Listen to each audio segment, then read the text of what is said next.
let's talk about the legacy thing first and foremost, because he was saying that he doesn't consider himself a legend at this football club until he brings home that trophy. And he was saying there's only one thing on his mind, and that is winning a trophy. And he would do anything to bring that trophy to N17 and to the Tottenham fans. And that just tells you everything about the man. I mean, because he is a legend at this football club. Most assists in the Premier League era, in the top 5 goal scorers of all time at this football club. I mean, yes, he hasn't brought home the trophy as yet, but he is the captain of this football club. I mean, it just tells you everything about him, the humbleness. Well, that's his mentality. I don't think it's about him being humble. I think it's more about that's how he defines success. He wants to get that trophy. I'm sure Harry Kane felt the same when it came to when his time he left the top. Although he left as all-time top goal scorer, I'm sure there's a big hole with him having not won that trophy, and I'm sure Son fills that hole as well. I'm sure he looks at the situation thinking, I've been at Tottenham now for it's going to be 10 years and 9 years he's been here, and it's a big club, a club that in the past, maybe not in the recent past, but in history has won quite a few trophies. And he feels that weight of expectation. He feels the weight of history of this big football club. And I think he respects the club that Tottenham is. And that's why he feels like there has to be a trophy for his time at Tottenham to feel like he's really contributed to that history. And I completely understand that. This is a high level footballer we're talking about. This is a footballer at the top of his game, elite with an elite footballer in world football with an elite mentality. And of course, he's not going to be able to rest until he's got trophies at Tottenham. And I completely understand that. And that's the kind of mentality we need at this football club. Yeah. If only we had 11 Sonnies on the football pitch, maybe we would have won something by now. But the interviewer, I can't remember his name, the name skips my mind, from Men in Blazers, kept reiterating the fact that he's 32 years of age. Mm-hmm. He said it quite a number of times during the interview, and Sonny seemed to sink further and further into his seat every time he mentioned that. Yeah, he did the face palm. Yeah, he said that you just blink and suddenly you go from 23 to 32, and you've been at the club for 9 to 10 years, and you need to take every moment as it comes, and you need to live in the moment, and you need to just go for it, really. And that was some of the advice to Jan Min Hyuk. But even myself, I can't believe that Sonny's 32 and he's been here for 9 years already. You wouldn't believe it by looking at him as well. Yeah. But it only seems like yesterday he was signing for the club after a failed move by Saido Berahino. Yeah. And we turned to Heung-min Son, and it was kind of a very late move in the window. We needed a forward. And now we're sitting here 9 years later. He's one of the best players that's ever played for the club. He's one of the most loved players that's ever played for the club. He's captain of the club as well. But he's still got years ahead of him. And he says that. As much as we'll get into what he was saying about Jan Min Hyuk, I'm sure, in a minute. But the main thing he was saying, for me, is I ain't going to give up my spot that easy. And as much as I want to encourage him, I want to help him, this is my spot, and he's going to have to earn it from me. And that's how he's thinking. He's not thinking, my time's running out, it's time to wind out. He's thinking, this is my spot. And as much as I want to help him, if he's going to earn it, he's going to have to fight it from me, and he's going to have to take it from me. And Son, look. You look at him even against Bayern in the friendly. He's still got that pace. He can still run very, very quickly. He's kept himself in unbelievable condition. And I think he'd worked so hard so that when he reaches these kind of ages like 32, he can still play at the top of his game, and that's what we're seeing, I think. Yeah, I did love that part of the interview when he was like, he's not just going to come here and I'm going to give him my spot. No, that's not what's happening. I love that part of the interview, and it just shows that fighting mentality, But in terms of what he was saying about Jan Min Hyuk, he was saying it's going to be hard. Being in the Premier League is not easy at all. Be prepared. The language, the culture, the physicality, and just being a human and moving away from your family. I don't want to make him scared, but I want to give him a realistic warning. And when he was talking about these issues, he was very passionate about it, with obviously someone who's lived that life. Obviously, Sonny didn't come just from Korea to England, but he did the rounds, didn't he? Went to Germany and then came to London. So he maybe tasted a change of culture maybe before Jan Min Hyuk, because how old was he when he went to Germany? Was he younger? Yeah, I think he was at Hamburg like 16. Yeah, exactly. So he maybe tasted it a bit earlier. Maybe it is a bit difficult to do it a bit later, but 18 is still a very young age to to do that transition from, life in Korea to life in London. And we, after going to Korea, you can see how different the culture is, and you can see how different the mentality is. And, it can be a culture shock to certain people at times. And some people take to it differently. Some people take to it quicker than others. And, it's going to be a big life lesson for Yan Min-hyuk to come here at the age of 18, mid-season in January, when all he's known is the K-League. And he's going to come straight into the Premier League, which is going to be faster paced, like Sonny says, more physical. So it's great words of wisdom from Sonny, isn't it? And there's no better person to learn off from Son, who works so hard to be in the position that he is now. We've seen the documentaries with him and his dad, how hard he used to work him when he was younger in training, and what work and effort went into creating the Son Heung-min that we see today. And so these words are coming from a guy who's been there in that situation, and he had to work basically commit his life to this. And obviously I'm not saying Yan Min-hyuk isn't capable of that or isn't doing that. I'm sure he's a very hard worker. You don't get to elite level football without being a very hard worker and committing your life to it. But sometimes footballers can feel like, especially when they're Yan Min-hyuk's age and they're that young and they get a big move, sometimes they feel like they've made it and like, oh, this is it, I've done it, I've got that move, and it's like that, now you're at the top. But that is far from the truth. He's not done anything yet. This is only where it starts. This is not the end. And I think that's what just Son's reiterating to him, like, now you're here. The hardest thing is not just to get here, but to stay here and to actually get your place in the Premier League, challenge in the best league of the world. K-League, he was saying K-League is nothing compared to what you're getting here. It's one thing doing in the K-League, but once you get to the Premier League, it's a completely different ball game. And I think it's important for Yan Min-hyuk to hear those words, because Son's been there. Son knows what it's like to come to a new country at a young age and having to compete like that. And it was difficult, even at 23, coming to Tottenham in his first season. It wasn't easy for him. He had to adjust. And this was even a Sonny who had been at Hamburg and done brilliant, been at Leverkusen, even a big club like Leverkusen, or a big club. He was there, done really well at Leverkusen. And, he would have been more ready than Yan Min-hyuk to come to Tottenham and hit the ground running or be a superstar. And it took him a year to really find his feet. And even he had doubts. He didn't even not only did he find a year to acclimatise, but after a year, it had gone so badly for him. He was considering leaving, and Pochettino had to talk him out of going back to. He wanted to go back to Bundesliga, where he felt at home and where he felt like he was doing well. And Poch had to talk with him and sat down and said, "No, you're right for this club. I believe in you."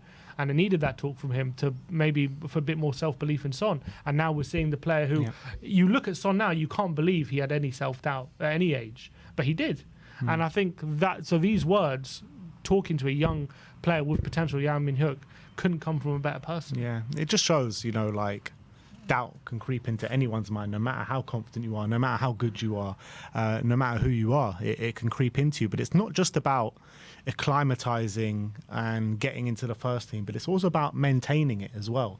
And for Sonny, once he did get into the team and once he did find that rhythm, he maintained it for 9 years. And it's like, I guess it's one uphill battle to get into it, but then there's another uphill battle to keep maintaining those levels for such a long period of time. Well, you can even argue it wasn't really up until 2018, where, Sonny was obviously a good member of the squad, but you could probably argue up until 2018 he was probably seen as more of a squad player.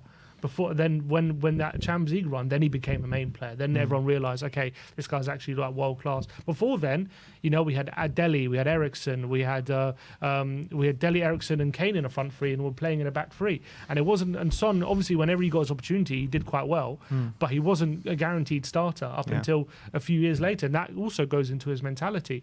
And so, like, Yan Min-hyuk has definitely got a massive challenge ahead of him coming to Tottenham. Clearly he's talented. Clearly he's got all the assets to be a success here at Spurs. But it's going to need a lot of hard work, a lot of self-belief, and never giving up on that dream, never giving up on that aim of being in the first team, winning your place, and earning that spot. And that's exactly what Son went through. It's exactly what Son did. And now he's sitting here 9 years later as captain. And if Yan Min-hyuk wants a similar trajectory, he's going to have to put in the work, and he's going to have to completely buy into being at Spurs, and that's exactly what Sonny did. Absolutely. Another thing that I found quite interesting in the interview, they asked him who his best captain ever was, who he takes inspiration from, who he models himself on. And he said for all those three things, Ji-sung Park was his best captain, is his best role model. It's who he models himself off. He said Ji-sung Park, maybe didn't say a lot, but when he did speak, you listened. He was a guy that definitely led by example. We saw that in a Man United shirt. Sir Alex always called upon him in the big games, didn't he? Whenever he needed a reliable person, Ji-sung Park was always one of the first names on the team sheet for Sir Alex. So I thought that was really interesting with the captains that he have had. There was no mention of Hugo Lloris or even Harry Kane. I know Harry Kane wasn't a proper captain, but he was definitely a leader within the team. But Ji-sung Park is the guy he models himself on. Maybe there's a perspective from outside that Sonny is like that he doesn't say a lot, but when he does speak, you listen. But you hear kind of players speaking, and they do say, well, you might think that about Sonny, but he actually does speak, and he does actually tell us how it is. If you pay close attention on the pitch, he's not shy about having a go at players. He really isn't.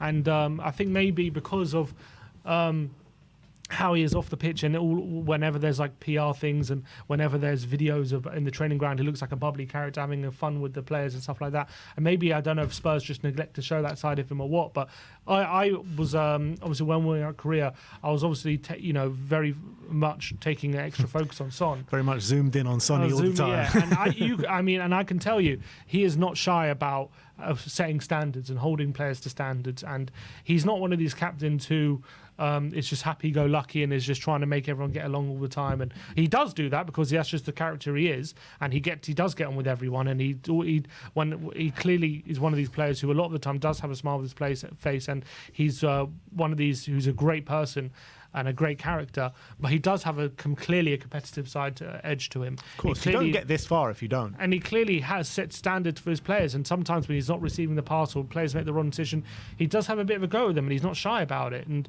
that's a side to Sonny which isn't well publicised or doesn't get a lot of mention, but is definitely there if you watch. Definitely take an eye of him on the pitch, and sometimes that smile, people can be blinded by that Sonny smile and think he's just this guy who's always happy all the time. That's definitely not the case. And even in that interview, you could see it in him, in his eyes, that competitive edge. When he's talking about winning trophies, when he's talking about Yan Min-hyuk being at Tottenham, and talking about Ji-sung Park, I think you can clearly see how much he's learned from him, because Ji-sung Park is a player who didn't have the best ability. He's competing on the wing with players like they had a front four of Berbatov, Rooney, Tevez, and Ronaldo when he was there. Yet he was the one they always landed on in big games, as you were saying, in a squad chock-a-block of talent. Nani, people like that. He was the one always selected. This is talked about as the best Man United team of all time. And he was the one always selected. And I feel like Sonny is basically got the mentality of Ji-sung Park, but just with better talent and more technical ability. Well, with a lot more talent, shall I say, because Ji-sung Park had talent. He had talent, and I remember he was very good for PSV as well, but he had nowhere near the ability of Son. But I think Son, it would be easy for a player like Son to be like an Eden Hazard type, just like, I'm not going to do any work, just give me the ball and I'll make the difference kind of thing. And even for Korea, he could, he probably has the standing in the squad to be like that. But I think because he's been under Ji-sung Park and he's seen the value of what hard work can get you, it can get you even above some of the best players in world football at the time. I think he's maintained that mentality, and he's maintained that work ethic, and that's why where he is today at 32, still at the top of his game, but also has that work ethic combined with the talent that he does have.